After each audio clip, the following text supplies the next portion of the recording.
भगवद गीता अध्याय 3 श्लोक संख्या 30 का हम लोग मनन कर रहे थे, जिसमें भगवान श्री कृष्ण कर्मयोग को संक्षेप में संपूर्णता से बतला रहे हैं कि कर्मयोग वास्तव में क्या है। तो भगवान कहते हैं, मयि सर्वाणि कर्माणि सन्न्यस्याध्यात्म चेतसा निराशी निर्ममो भूत्वा युध्यस्व विगत ज्वर। श्लोक का अर्थ है, विवेकवती बुद्धि के द्वारा आत्मा अनात्मा का विवेक कर संपूर्ण कर्म मेरे अर्पण कर दो और आशा ममता से रहित होकर निशंक अर्थात विगत ज्वर होकर के युद्ध करो। इसमें 6-7 बातें देखने योग्य हैं। पहली बात जिसकी चर्चा हमने कल भी की थी कि आचार्य शंकर कहते हैं कि भगवान यहाँ ये कहना चाहते हैं कि मयि सर्वाणि कर्माणि सन्न्यस। इसका अभिप्राय है कि मैं सब कर्म ईश्वर के लिए सेवक की तरह कर रहा हूँ, है ना। इस बात को बिल्कुल हृदय में एक साधक अंकित कर ले कि अपने समस्त कर्मों में अपने अवचेतन मन में बहुत गहरे में ये भाव रखे कि मैं जो भी कर्म कर रहा हूँ, भगवान मैं आपका सेवक हूँ, मैं आपके लिए कर रहा हूँ। हमको ये बात पूज्य स्वामी कृष्णानंद जी महाराज ने समझाई थी कि उस कर्मों में सर्व कर्म शब्द का जो प्रयोग किया गया, तो सर्व से अभिप्राय है कि उसमें आपका सोना, उसमें आपका स्नान करना, उसमें आपका भोजन करना, ये सब कर्म भी उसमें शामिल हो गए। बाकी सब तो हो ही गए, पर जिन कर्मों के लिए हमको लगता है ये तो हम भगवान के लिए नहीं कर रहे हैं, नहीं, वो भी भगवान के लिए कर रहे हैं। क्योंकि भगवान, देखो, माँ चाहती है कि नहीं बच्चे के लिए कि बेटा तुम सो जाओ, अभी आराम कर लो, सुबह उठ के तुम्हें अपने पढ़ाई करनी है, तुम्हें अपने कार्य करने हैं। तो उसी प्रकार से भगवान हमारे लिए भी चाहते हैं। हम भगवान के सेवक हैं, इस भाव को अगर दृढ़ता से धारण करना है। क्या होता है कि कई लोग आध्यात्म में बोलते हैं कि स्वामी जी कुछ हमको अभी लगता नहीं है कि हमारे हाथ में लगा। तो गीता जी बोलती है कि आप लोगे नहीं तो देंगे कैसे। अभी एक सेंटेंस केवल आप अपने हृदय में अंकित कर लो, transformation from the same day and same moment will start. कौन सा एक सेंटेंस?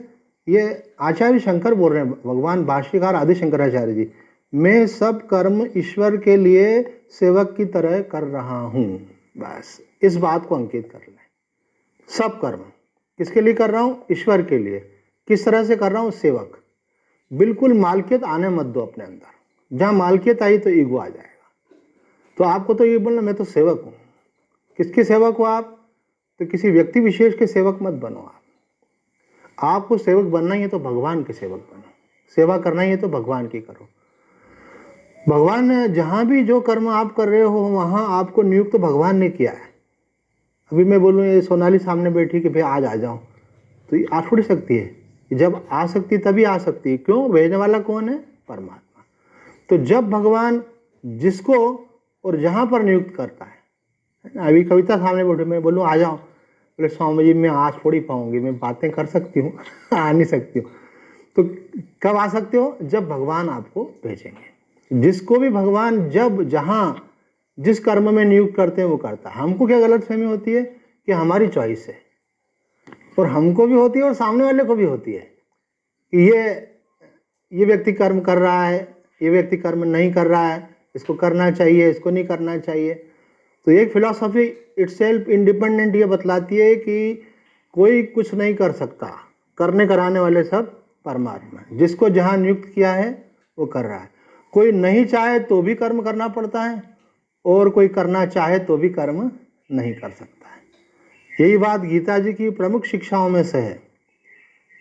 रमन महर्षि जी ने इस बात को बतलाया है कि भगवान श्री कृष्ण अर्जुन को समझा रहे हैं। ये बात क्या समझा रहे हैं भगवान अर्जुन को? कि तुम जो ये कर्म कर रहे हो कि मैं युद्ध नहीं करूंगा, ये भी एक कर्तापन है, लेकिन ये तुम्हारे हाथ में नहीं है। प्रकृति तुमको बलपूर्वक कर्म में नियुक्त कर देगी। तुम व्यक्ति को लगता है कि मैं कर रहा हूं, कभी कभी ऐसा लगता है कि मैं नहीं कर रहा हूं। साधन के लिए भी हमको लगता है कई बार कि हमारा साधन हम ईमानदारी से कर रहे हैं, और कई बार लगता है हम ईमानदारी से नहीं कर रहे हैं। लेकिन ये सब भगवान की योजना में किससे कब क्या करवाना है सब निर्धारित है।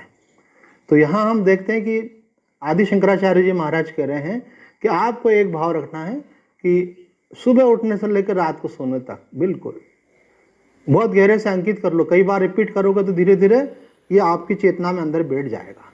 ऐसे जैसे किसी का नामकरण होता है ना, अब हमारा पुराना नाम तो साधु बनने के पहले अशोक था, फिर गुरुदेव ने हमारा नाम असंग रख दिया, तो अब हमारा ना तादात्म्य किसके साथ हो गया? असंग के साथ।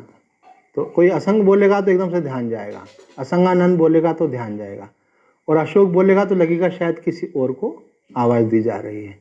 तो ऐसे आप अपनी चेतना का तादात्म्य सेवक शब्द के साथ कर लें। ये कर्मयोग का सिद्धांत है कि मैं तो सेवक हूँ। कोई बोले अरे आपने बड़ा अच्छा किया, बोले मैंने कुछ नहीं किया, ठाकुर जी ने करवा लिया, मैं तो उनका सेवक हूँ। बोले आपने मेरे लिए बड़ा अच्छा किया, बोले मैंने आपके लिए नहीं, भगवान ने सेवा दी थी आपकी, आपको माध्यम बना दिया, आपके माध्यम से हो गई है। तो आप जहाँ भी जो भी कर्म कर रहे हैं गहरे में ये भाव रखें कि हम तो भगवान के लिए कर रहे हैं बस। आप देखो इस बहाने तो बहुत मजा आएगा आपको। सुनने में कभी कभी चीजें रूखी लगती हैं, पर इसमें बड़ा रस है अंदर में। रस तब आएगा जब आपको ये लगेगा मैं भगवान के लिए कर रहा हूँ। भगवान आप समझ रहे हैं, भगवान कोई मामूली चीज थोड़ी है। भगवान जो है सारे ब्रह्मांड के नायक हैं, सर्वशक्तिमान हैं, सर्वज्ञ हैं, कर्तुम अकर्तुम अन्यथा कर्तुम है। उन परमात्मा से आपका डायरेक्ट लिंक हो रहा है, किसी के मीडियम की जरूरत नहीं है। यहाँ आपको सीधा भगवान अपने से जोड़ रहे हैं। शास्त्र आपको उपदेश दे रहा है क्या कि तुम मेरे लिए कर्म करो, भगवान कह रहे हैं। अब अभी जो हमने एक प्रसंग उठाया था उसको भी क्लियर कर देते हैं। उसको स्वामी जी के शब्दों में, वो स्वामी जी कहते थे लिंकिंग प्रोसेस, मतलब कि अपने प्रत्येक कर्म को भगवान से लिंक करना, जोड़ना। तो हाँ, वो स्वामी जी ने एक्सप्लेन किया, देखो आपने निद्रा को कैसे लिंक करना, हालांकि हमने एक्सप्लेन किया, आपको फिर से कर देते हैं कि भाई मुझे सोना इसलिए है कि सुबह उठ करके मुझे स्नान करके ब्रह्म मुहूर्त में भगवान का ध्यान करना है। तो आप सो रहे हैं तो ये क्या है? भगवान का आदेश है कि सो जाओ बेटा, ये भगवान का आदेश है, बेटा उठ जाओ। जैसे हमें अपनी माता जी का स्मरण होता है, कभी हम कुछ करने लगते थे, माँ बोलती थी बेटा सो जाओ, सुबह उठना है तुमको। फिर सुबह का समय होता था तो उठा देती थी ब्रह्म मुहूर्त में, उठ जाओ अब सुबह हो गई, सो मत, मैंने तुम्हारे लिए चाय बना ली, उठ के चाय पी लो। तो इसी प्रकार से भगवान हमसे चाहते हैं, भगवान की योजना आई है कि 84 लाख योनियों से भटक कर अब ये जीव मनुष्य शरीर में आ गया है, तो इस शरीर के द्वारा वो अपना उद्धार कर ले। स्वामी जी ने बिल्कुल स्पष्ट कहा है कि कोई व्यक्ति ये नहीं सोचे कि कुछ थोड़े से लोगों के लिए आध्यात्म है, बिल्कुल नहीं। मनुष्य मात्र को भगवान ने ये मनुष्य का जो शरीर दिया है जीव को, ये इसलिए दिया है कि ये ओपन इन्विटेशन है। Now it is the time to liberate it. ये समय आ गया है कि अब हम मुक्त हो जाएं। अब तक हम बंधन में थे, कोई कुत्ता हो, कोई हाथी हो, कोई घोड़ा हो, कि बिल्ली हो, वो बंधन में। वो चाहे तो सुमिरन नहीं कर सकते, वो चाहे तो सत्संग नहीं कर सकते, वो चाहे तो संसार बंधन से मुक्त नहीं हो सकते। उनकी जो प्रवृत्ति बनी हुई है, इंस्टिंक्ट बनी हुई है, वो करना है, भोग योनि है। तो भगवान ने ये शरीर हमको दिया है, करुणा करके दिया है। रामायण जी में तुलसीदास जी कहते हैं कि भगवान ने करुणा करके ये मनुष्य का दे दिया, तो उनकी योजना काम कर रही है। स्वामी जी बड़ी गंभीरता से इस बात को समझाते थे, स्वामी कृष्णानंद जी, कि एक डिवाइन प्लान है। ये वो महापुरुष हैं जो उस चेतना से तादात्म्य करके भगवान की योजना को अनुभव करते हैं। तो उस लेवल पे, उस कॉन्शियसनेस के लेवल पे खड़े होकर के बोलते थे स्वामी जी कि एक डिवाइन प्लान काम कर रहा है और उसके तहत सब कुछ हो रहा है। हम अपने को भूल से ऐसा मान लेते हैं कि हमारी अपनी चॉइस है, कुछ चॉइस नहीं है। एक बार आप उसको एक्सेप्ट करेंगे तो आपका जो गड़बड़ियाँ होंगी ना, वो भी सब अपने आप ठीक हो जाएंगी। आप बोलेंगे गलत काम करते हैं तो क्या भगवान करा रहे हैं? गलत इसलिए करते हैं कि आपको ये याद नहीं रहता है कि भगवान करा रहे हैं। जैसे ये ख्याल आ जाएगा नहीं कि भगवान करा रहे हैं और कर्म हम भगवान के लिए कर रहे हैं, फिर गलत कैसे होगा? भगवत विमुख होने से ही पाप होता है। अगर आप भगवत सन्मुख हो जाएं तो पाप रह कैसे पाएंगे? आप सूर्य के सामने खड़े रहें तो रोशनी कैसे नहीं मिलेगी आपको? आप सूर्य के सामने खड़े रहें तो ताप कैसे नहीं लगेगा आपको? आप भगवान के सम्मुख हो जाएं तो पाप कैसे टिक सकेगा? बताओ। सर्व पाप हारी हैं वो तो। भगवान को भूल करके ही जीव से पाप होते हैं। तो यहाँ पे जो बात कही गई है उसकी गहराई में प्रवेश करें तो वो बहुत अपने आप में बहुत विस्तार का विषय है, पर हमको समझना है कि हमको इस बात को अपने अंदर अंकित कर लेना है कि हम भोजन भी कर रहे हैं तो ये भगवान की योजना है, भगवान की सेवा ही कर रहे हैं। क्यों? ये शरीर पोषित होगा तो इसके द्वारा कर्तव्य कर्म कोई बार बार बोलना नहीं पड़ेगा, पर आपको इस बात की अंडरस्टैंडिंग होना चाहिए कि आप औषधि भी अगर ले रहे हैं, अगर आप व्यायाम भी कर रहे हैं तो आप किसके लिए कर रहे हैं? बोले भगवान ने ये सब सेवा दी हुई है, मैं कर रहा हूँ। जैसे बच्चा आ रहता है ना, बच्चे की चिंता माँ को रहती है, बोले बेटा टाइम से दवाई ले लो, तुमको बुखार आ रहा है ना, टाइम से दवाई ले लो। तो बच्चा जब दवाई लेता है ना फिर माँ को बोलता है माँ मैंने दवाई ले ली है, मतलब माँ मैंने आपका काम कर दिया है। ऐसा देखो, आप बोल रहे थे ना होमवर्क करना, मम्मा मैंने कर लिया है, तो वो माँ को बोलता है ऐसे। कल एक स्वामी जी बोल रहे थे कि आप प्रार्थना करते हो तो आप भगवान को प्रार्थना में क्या क्या बोलते हो। एक नई प्रार्थना स्वामी जी ने बताई, बच्चे को ABCD याद हो गई तो वो बोल के माँ को सुनाता है, तो माँ खुश होती, बात बहुत बढ़िया बेटा। बोले आप ऐसे जो बच्चा भगवान को अपनी माँ मान रहा है, आप भगवान को माँ मानो क्योंकि सब पालन करने वाली तो वही है। तो आपने उनको बोल दिया देखो माँ मैंने खाना खा लिया है, तो माँ बोलेगी बेटा शाबाश है। तो आपके खाने की खुशी किसको हो रही है? माँ को। माँ देखो मैं टाइम से सो गया, टाइम से उठ गया हूँ। देखो साधक के लिए भगवान ने निर्देश दिए हुए हैं कि साधक को कब सोना चाहिए, तो 9-10 बजे तक सो जाना चाहिए। उठना कब चाहिए, तो 3-4 बजे तक उठ जाना चाहिए। ब्रह्म मुहूर्त में साधक को उठना चाहिए। ये जो लोग हम इसलिए भी बोल रहे हैं कि आप लोग तो उठते ही होंगे इसीलिए 8 बजे तक यहाँ शामिल होते हैं, लेकिन जो लोग वीडियो देखने वाले ज़्यादा लोग हैं तो वो कुछ लोग उसमें से ऐसा बोलते हैं कि स्वामी जी हम तो उठ नहीं पाते हैं इसलिए हम बाद में देख लेते हैं। तो साधक के लक्षणों में से जो चाहता है कि मुझे इसी जन्म में शांति मिले, मेरा कल्याण हो, तो उसको चाहिए कि उसको शास्त्रीय नियमों का पालन करना चाहिए। जो शास्त्र हमको आदेश देता है उसका पालन करना चाहिए, जो हमको आचार्य कहते हैं उसका पालन करना चाहिए। मैं तो कहता हूं कि एक सर्वे किया जाए ना आपके आसपास के लोगों का, और उसमें देखें कि कौन लोग 7 बजे के पहले उठ जाते हैं, 6 बजे के पहले उठ जाते हैं, और कौन लोग 6-7 बजे के बाद में उठते हैं। तो ये इटसेल्फ एक अपने आप में स्ट्रांग रीजन है कि वो व्यक्ति तामसिक है कि सात्विक है। आप जान सकते हैं उनको। जो व्यक्ति 6-7 बजे के बाद उठता है वो तामसिक है, और जो व्यक्ति ब्रह्म मुहूर्त में उठता है वो सात्विक है। इतना ही नहीं, व्यक्ति धार्मिक और आध्यात्मिक व्यक्ति को आप अक्सर देखोगे ये बात को, है ना। आप कोई बीमार है उसको छोड़ दो, आप कोई बहुत बूढ़ा हो गया बिल्कुल नहीं बनता उसको छोड़ दो, आप एक्सेप्शन की बात नहीं कर रहे हैं। एक जनरल रूल जो होता है वो एक्सेप्शन को कवर नहीं करता है, एक रूल है। अगर आप देखेंगे कि कोई भी व्यक्ति अगर आध्यात्मिक है, धार्मिक है, सात्विक है, तो वो ब्रह्म मुहूर्त में उठेगा, सुबह 6 बजे के पहले उठ जाएगा। कोई भी व्यक्ति तामसिक वृत्ति का होगा, राजसिक वृत्ति का होगा, तो देर रात तक टीवी देखना, बातें करना, लेट भोजन करना।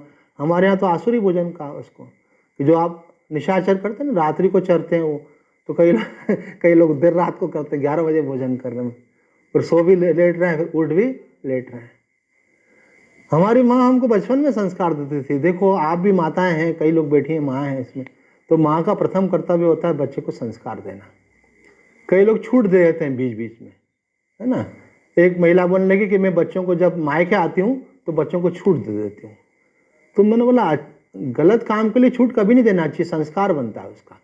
उनको कहोगे नहीं बेटा तुमको ब्रह्म मुहूर्त में उठना चाहिए, थोड़ी बहुत छूट तो वो अपनी मर्जी से ही ले लेंगे, है ना। तो अगर आप दोगे तो और एक्स्ट्रा मिल जाएगी उनको, फिर तो आराम से सोएंगे ऐसे। कल एक महात्मा जी का प्रवचन सुन रहे थे, कोई वैष्णव महात्मा थे, बड़ा धमाधम बोल रहे थे, पर वो बोल रहे थे इसी बात को बोल रहे थे कि 9 बजे उठना मतलब दुर्गति की तरफ जाना, और 4 बजे उठना का मतलब क्या है, सदगति की तरफ जाना। तो आप 4 नहीं उठे तो 5 उठे, 5 नहीं उठे तो लास्ट 6 बजे तक, सूर्य उदय के पहले उठना आवश्यक है। तो हम उठ रहे हैं तो भगवान की इच्छा से उठ रहे हैं, भगवान को बोले भगवान मैं उठ गया हूँ ना, आपके आदेश का पालन हो रहा है। भगवान मैंने खाना खा लिया है, तो जैसे माँ बोलती है अच्छा बेटा बहुत अच्छा है, शाबाश बेटा, है ना। अब खाना खा रहा है बेटा और खुशी हो रही है माँ को। तो भगवान आपको 24 घंटे ऑब्जर्व करते हैं। भक्ति मार्ग, जैसे ज्ञान मार्ग में बोलते हैं ना आप साक्षी हो, भक्ति मार्ग में बोलते हैं कि भगवान आपके प्रत्येक कर्म के साक्षी हैं। इसको बोलते हैं गॉड कॉन्शियसनेस। आप केवल इतनी सजगता रखें कि भगवान आपको देख रहे हैं, बस इतने भर से आपका कल्याण हो जाएगा। पूज्य स्वामी जी कहते थे, एक सूत्र दिया स्वामी जी ने कि जो मैं बोल रहा हूं भगवान सुन रहे हैं, जो मैं सोच रहा हूं भगवान जान रहे हैं, जो मैं कर रहा हूं भगवान देख रहे हैं। तो आपका करना, बोलना, सोचना सब कौन देख रहा है? भगवान। तो आपके हर कर्म में आपको ये अगर ख्याल रहेगा कि मैं कर रही हूं और भगवान देख रहे हैं, मैं बोल रही हूं भगवान देख रहे हैं, मैं सोच रही हूं भगवान देख रहे हैं, तो क्या हो गया? आपके हर कर्म में भगवान शामिल हो गए। आपको एक कॉन्शियसनेस बनी हुई है। जैसे आजकल चोर जो होते हैं ना, चोरी करने जाते हैं तो वो भी बेचारे वीडियो देखते रहते हैं ऐसे कि क्या चल रहा है मार्केट में। तो सबसे पहले जाने के बाद देखते हैं कि सीसीटीवी कैमरा कहाँ लगा हुआ है। तो ये वो वाला कैमरा तो क्या किसी एंगल पे किसी जगह लगा रहता है, तो भगवान वाला कैमरा ऐसा है कि 24 घंटे चालू है। इसीलिए हमारा अपूर्व बनता है। ये हमारे शास्त्रों में बहुत पहले से कहा गया है। अपूर्व का मतलब होता है ऑटोमेटिक रिकॉर्डिंग, वो भी वीडियो रिकॉर्डिंग, और वो भी केवल बाहर के नहीं, जो अंदर भी चल रहा है वो भी वहां पे भाव भी रिकॉर्ड हो जाते हैं और उसके अनुसार कर्मफल मिलता है। इसलिए परफेक्शन है भगवान के विधान के अंदर। तो भगवान आपकी समस्त भावनाओं को, समस्त क्रियाओं को निरंतर देख रहे हैं। भगवान हमारे साक्षी हैं। भक्ति में कहा जाता है अगर आप इतना ख्याल रखें कि भगवान देख रहा है तो आपके सारे कर्म अपने आप ठीक होते चले जाएंगे। जैसे चोर घर में घुसता है और अगर मालिक जग जाए, लाइट जला दे, खांसने लगे, उठ के बाथरूम जाए, तो चोर एकदम चुपचाप से दुबक जाएगा और धीरे से भाग जाएगा, बोले मालिक उठ गया है। तो जब तक भगवान की कॉन्शियसनेस नहीं है तब तक ही मन गड़बड़ियां करता है। और जैसे ये ख्याल आया कि भगवान मुझे देख रहे हैं, एक बहन बोल रही थी कि हमारे गुरुजी कहते हैं ऐसे क्वेश्चन पूछते हैं, अच्छा आप लोग कितने लोग घर में रहते हैं? तो हमने सोचा कि एक तो मम्मी पापा जी रहते हैं, एक हम दोनों रहते हैं और 2 बच्चे रहते हैं हमारे, तो हम 6 लोग रहते हैं। बोले देखो गड़बड़ी हो गई ना तुमसे, तुम 6 नहीं हो, तुम्हारे साथ ठाकुर जी भी हैं, तुम उनको भूल गए, राधा रानी भी उनको भूल गए। वो तुम्हारे साथ नहीं रह रहे हैं बल्कि तुम उनके साथ रह रहे हो। उन्होंने तुमको शरण दे रखी है अपने, ये घर तुम्हारा नहीं है, गलती में मत रहना। एक दिन जिस दिन आखिरी श्वास निकलेगी टांगा टोली करके सब बाहर कर देंगे, कुछ भी नहीं कर पाओगे। और वो क्षण किसी भी क्षण आ सकता है, आखिरी क्षण, अगला क्षण भी आखिरी क्षण हो सकता है। तो बोला आपका नहीं, वो ठाकुर जी का ही घर है और वो मालिक है इसके, और उन्होंने हमको शरण दे रखी है। कितना मीठा लगता है ऐसा सोचना। सोचने भर से ही हृदय में एक रस आ जाता है कि वाह, आपको वैकुंठ जाने की जरूरत क्या, आप तो जहां बैठे वहीं वैकुंठ हो गया। क्योंकि आपके कान्हा जी आपके घर में रहे, राधा रानी रह रही है, आप उनके चरणों में बैठे हैं और जो उनका निर्देश उसका पालन कर रहे हैं। अब कौन से आश्रम में जाना है, कौन से तीर्थ में जाना है, आपका घर तीर्थ बन जाएगा। ऐसी स्थिति। तो राधे बाबा जाना चाहते थे वृंदावन, तो भगवान श्री कृष्ण ने उनको आदेश दिया कि तुम कहाँ जा रहे हो? बोले ये जो भाई जी ये साक्षात वृंदावन है, इनका दर्शन करना है, इनके सानिध्य में रहना है, वृंदावन में रहना है। उनका जैसे आदेश हुआ भगवान का, वो सुबह भाई जी को जाके प्रणाम किया। भाई जी को मालूम था कि इनको क्या अनुभूति हुई है। उन्होंने संकल्प कर लिया कि जब तक भाई जी का शरीर है मैं उनके सामने ही रहूंगा, और अगर शरीर छूट जाएगा तो सामने कुटिया बना के रहूंगा, अगर ये पहले चले गए तो आजीवन उन्होंने उसका निर्वाह किया। बड़े उच्च कोटि के सिद्ध संत थे राधे बाबा, आप लोग जो जानते हो। तो जिस महात्मा के हृदय में भगवान बैठे हैं वो महात्मा क्या है? तीर्थ है। उनका शरीर जो है मंदिर है, हृदय मंदिर में परमात्मा विराज रहा है। आपके घर में अगर परमात्मा है, ये कॉन्शियसनेस आपको रहेगी तो चेतना इंटेंसिफाई होती है। भगवान तो है, पर वो भगवत चेतना को प्रकट करने के लिए, उसको अनुभव करने के लिए आपके भाव की आवश्यकता है। मंदिर के वाइब्रेशन डिपेंड करते हैं कि पुजारी कितने भाव से पूजा कर रहा है। अगर ये सकाम लोग बहुत इकट्ठे होते जाएंगे ना सब, और काले पीले काम करेंगे और वहां आके इकट्ठे होंगे और प्रणाम करके जाएंगे और फिर सर्टिफिकेट लिया और फिर गलत काम करने, तो मंदिर में कोई वाइब्रेशन नहीं रहते। वाइब्रेशन आपके घर के मंदिर में होंगे। क्यों? क्योंकि वहां आप अश्रुपात करते हैं, वहां आप भगवान को प्रेम से देखते हैं, ठाकुर जी की सेवा करते हैं, और आपको ऐसा फील होता है एग्जैक्टली कि मैं उनके चरण में, शरण में बैठा हुआ हूं, और आपको एक आनंद का अनुभव होता है। हमको हमारे महाराज जी स्वामी कृष्णानंद जी महाराज ने ये बात कही थी कि देखो पूजा पाठ जप तप ये सब गुण है, मुख्य बात है परमात्मा सदा ही है, इसको महसूस करो। स्वामी जी ने हमको एक वर्ड्स बोले थे कि आप ध्यान दो इसके ऊपर, practice of feeling of presence of God.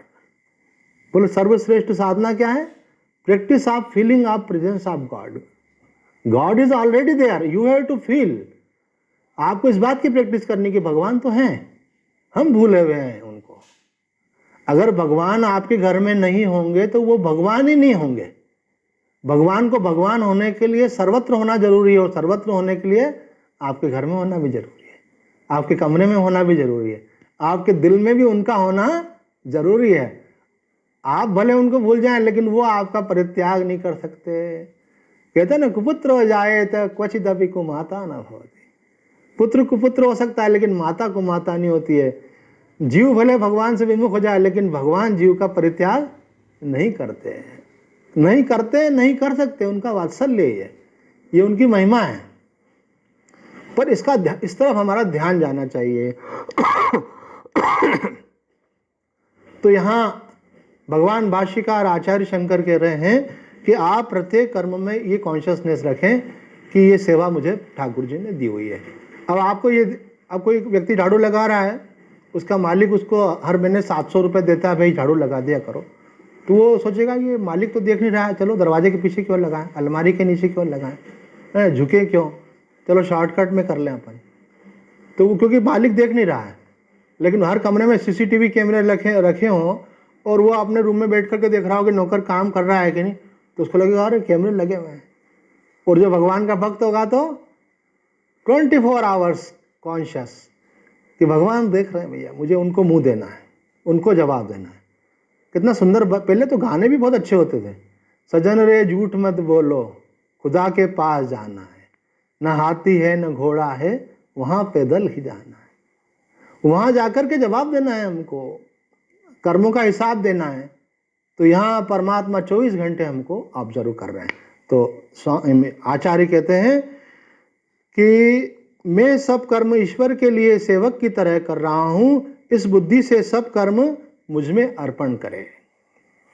अर्थात भगवान के प्रति जो भगवत अर्पण बुद्धि है, उसका मतलब क्या है? उसका मतलब यह है कि मैं काम आपके लिए कर रहा हूं, ऐसे मैं काम उनके लिए कर रहा हूं। दूसरी बात यहां कहते हैं कि आध्यात्म चेतसा अर्थात विवेक पूर्वक।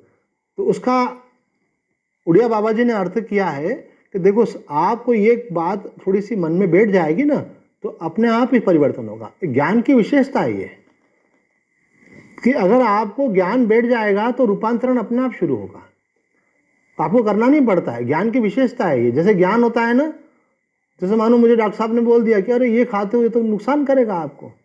अब मैं डॉक्टर साहब पे विश्वास करता हूँ कि इनका एजुकेशन है, इतना इनका एक्सपीरियंस है, तो जैसे इन्होंने बोला ना, वो चीज़ मेरे अंदर काम करना शुरू कर देगी। मेरे को वो चीज़ खाने का अट्रैक्शन धीरे धीरे डाउन हो जाएगा, और इन लेटर कोर्स में देखूंगा कि वो चीज़ छूट गई मेरी। क्यों?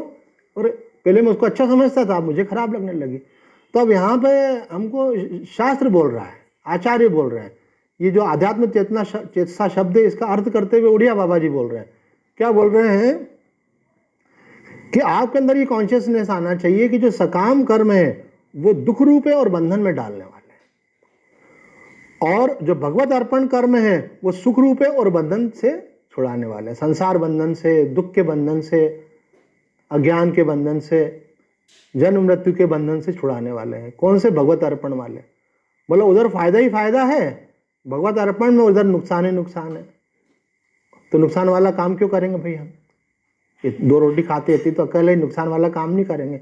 नुकसान किस में है कि अभी तक हम नुकसान वाले काम कर रहे हैं कि मैं काम कर रहा हूं, कर रही हूं किसके लिए? बोले मुझे रुपए कमाने हैं, इसलिए मैं काम कर रहा हूं, कर रही हूं किसके लिए? अपने बच्चों के लिए, परिवार के लिए। तो हम अभी कर्म संसार में क्यों करते हैं? मोह के कारण, अथवा किसी सांसारिक वस्तु के लाभ के लिए, अथवा ये दोनों नहीं तो फिर झंडा ऊंचा कर लो अपना। मैं ये काम कर रहा हूं, कर रही हूं, क्यों? क्योंकि इससे लोग मुझे जानेंगे, मानेंगे, मेरा इंप्रेशन आएगा। ये 3 फंसने की जगह है, देख लो आप। यहाँ तो मोह में, और यहाँ तो किसी भौतिक लाभ के लिए आप, अथवा आप किसी मान प्रतिष्ठा के लिए। ये तीनों को आपको डिलीट करना पड़ेगा। बोले ना तो हम मान सम्मान के लिए काम कर रहे हैं, बोले स्वामी जी प्रवचन क्यों कर रहे हैं, बोले लोगों पे प्रभाव पड़ेगा, लोग बोलेंगे हाँ स्वामी जी भी कुछ है, बोले गए काम से आप। बोले किस लिए कर रहे हो, बोले फायदा होगा, लोग कुछ भेंट पूजा करेंगे, बोले गए काम से आप। बोले क्यों कर रहे हो, बोले मजा आता है, बोले मजे लेने, बोले अभी तक कोर्स ही पूरा नहीं हुआ मजे वाला, बोले गए काम से आप। तो किस लिए कर रहे हैं, तो यहाँ कह रहे हैं कि हम भगवान की प्रसन्नता के लिए कर रहे हैं। ये मानव देह दिया है हमको जो कर्म दिया है वो उनके लिए कर रहे हैं। तो वो कर्म अपने आप क्या हो गया, भगवत अर्पण हो गया। जो काम जिसके लिए करते हैं वो उसको अर्पण हो जाता है। तो अपने कर्मों को फैमिली को अर्पण नहीं करें, अपने कर्मों को मान प्रतिष्ठा को अर्पण नहीं करें, अपने कर्मों को किसी लौकिक अनुकूलता के लिए, धन आदि के लिए अर्पण नहीं करें, बल्कि किसके लिए करें, भगवान के लिए। आप चिंता मत करना बिल्कुल भी, जब आप भगवान के लिए करोगे तो मल्टीप्लाई होकर रिजल्ट्स मिलते हैं आपको। जमीन में कोई व्यक्ति बीज बोता है तो क्या होता है, कई गुना होके मिलते हैं। तो हमारे गुरुदेव शंकराचार्य जी महाराज ने ये बात कही, जब भगवत अर्पण बुद्धि से वही काम करेंगे तो आपको रिजल्ट्स भौतिक दृष्टि से भी अलग मिलने लगेंगे। अभी जो रिजल्ट्स मिलते हैं वो आप उस वस्तु पे लक्ष्य करते हो, धन पे लक्ष्य करते हो तो आपको धन मिलता है। जब आप भगवान के लिए करोगे तो भगवान तो अनंत है, अखंड है, सर्व ऐश्वर्यपूर्ण है, वो जो कुछ चाहेंगे वो सब कर देंगे। इसलिए आप बोले हम तो भगवान की सेवा कर रहे हैं, बिल्कुल गहरा संस्कार बना लो इस बात का। तो कह रहे हैं कि भगवत अर्पण बुद्धि से करेंगे आप तो वो सुख रूप और बंधन छुड़ाने वाला हो जाएगा, यही आध्यात्म है। तीसरी बात यहाँ पे कही गई थी कि निराशी, मतलब आप जब संसार की किसी इच्छा से कर्म नहीं कर रहे हैं तो आप कैसे हो जाएंगे, जय रहे जगत में रहे उदास, वो कर्म आपको बांध नहीं पाएगा। आपको निराशी का मतलब ये कोई डिप्रेशन से मतलब नहीं है, निराशा से मतलब नहीं है। निराशी का मतलब यहाँ पे सकारात्मक है, आशा से रहित। हमारी कोई, हम तो कर्म कर रहे हैं भाई। ये जितने लोग भी स्टूडेंट्स हैं ना, इनकी मम्मियों ने इनको बहुत दिक्कत में डाल रखा है। इनकी मम्मियाँ बोलती है बेटा तुमको फर्स्ट क्लास आना है, तुमको सेलेक्ट होना है, तुमको ये बनना है वो बनना है। एक बच्चा मुझे बोला था स्वामी जी हमको तो हमारे टीचर्स बोलते हैं ऐसा। बोले हमारे, मैंने कहा तुमको स्कूल में अपने स्कूल की बुक्स पढ़ाते हैं कि ये पढ़ाते हैं, बोले वो भी पढ़ाते हैं और दिमाग में ये भी फिट कर रखा है हमको कि तुमको कुछ करना है, कुछ बनना है, कुछ होना है। मतलब महत्वाकांक्षा हमारे अंदर डाल रखी है। अभी तो कई लोगों को ये क्लियर भी नहीं है, लगता है जैसे बैठ के अलग से काउंसलिंग करनी पड़ेगी इसके लिए। तो ये जो महत्वाकांक्षा डाल रखी है, इसके कारण से क्या होता है कि जब उनकी वो इच्छा पूरी नहीं हो पाती है तो फ्रस्ट्रेशन आता है, और अगर वो चीज़ें हाथ से निकल जाती हैं तो वो डिप्रेशन में चले जाते हैं। अब 1 लाख स्टूडेंट्स बैठ रहे हैं, सिलेक्ट होना है 5,000 लोगों को, तो बाकी 95,000 का क्या होगा, वो डिप्रेशन में जाने वाले हैं। वो महत्वाकांक्षा डाल रखी कि हमको तो होना ही चाहिए। होना ये चाहिए कि हम कर्म करेंगे, जो भगवान करेगा उसमें हमारा भला है। साक्षी हमारी बहुत सबसे पुरानी स्टूडेंट, बचपन से जुड़ी हुई थी, स्कूल में भी आती थी उस समय, क्लास में फर्स्ट आती थी, लेकिन जब रिजल्ट लेके आती थी तो हम भी उनके घर में रह रहे थे उस समय। उनकी माँ उनका वेट करती थी कि अभी आ रही है बच्ची, आ रही है मेरी। तो इतनी शांत भाव से आती थी तो माँ घबरा जाती थी, अरे एक्साइटमेंट होना चाहिए, फर्स्ट आए। तो वो माँ देखती उसको, क्यों बेटा क्या हुआ, बोले वही हुआ। फिर वो भी ड्रामे में बात, बोले वही हुआ जो हर बार होता है। बोले क्या होता है, बोले आ गई ना मम्मा फर्स्ट रैंक, और क्या। मतलब कोई एक्साइटमेंट नहीं, इतना शांत। तो आप समझे इस बात को कि एक व्यक्ति संसार की अनुकूलता में बहुत हर्षित होता है, प्रतिकूलता में दुखी होता है, और मन में उस बात का क्रेज रहता है वो चीज मिलना चाहिए, मिल गई तो बहुत उछलता कूदता है, और नहीं मिली तो डिप्रेशन में जाता है। साधक के लक्षण ये नहीं है। यहाँ पे बताया साधक कैसा है, निराशी, उसको कोई आशा नहीं। बोले हम अपना कर्म कर रहे हैं, ठाकुर जी हमको जो देंगे वो स्वीकार है। 1 देंगे तो स्वीकार है, 100 देंगे तो स्वीकार है, महलों में रखेंगे तो स्वीकार है, झोपड़ी में रखेंगे तो स्वीकार है। सीताराम सीताराम सीताराम कहिए, और जाहि विधि राखे राम ताहि विधि रही है। वो चाहे महलों में रखे चाहे झोपड़ी में, उसकी मौज है। जब आप इसमें देखो आपको मालूम पड़ जाएगा अभी क्या सीक्रेट कुछ चीज छुपा हुआ है। अभी मनुष्य को लगता है कि महल में सुख है और झोपड़ी में दुख है, लेकिन अगर आप समझ जाएं कि आपके अंदर शरणागति का भाव आ गया तो आपको मालूम पड़ेगा कि सुख जो है न झोपड़ी में है न महल में है, सुख तो भगवान के चरणों में है, भगवान के प्रेम में है। सुख हलवा पूड़ी में नहीं है, सुख सब प्रकार के सुविधाओं में नहीं, अब सब प्रकार की सुविधाएं हैं, जो चाहें जब चाहें मंगवा सकते हैं, खर्च कर सकते हैं, लेकिन मन को खुशी नहीं है। अगर मार्केट में कोई दुकान होती ना ऐसी कि जहाँ से खुशी मिलती होती, तो बहुत सारे पैसे वाले लोग हैं, वो जाके वहाँ डायरेक्ट खुशी खरीद के लाते हैं। सामान तो आप ला सकते हो, लेकिन खुशी कहाँ से लेके आओ? ये खुशी आपको भगवान देंगे यहाँ से। भगवान कह रहे हैं खुशी तब मिलेगी आप जब संसार में आसक्ति नहीं रखेंगे।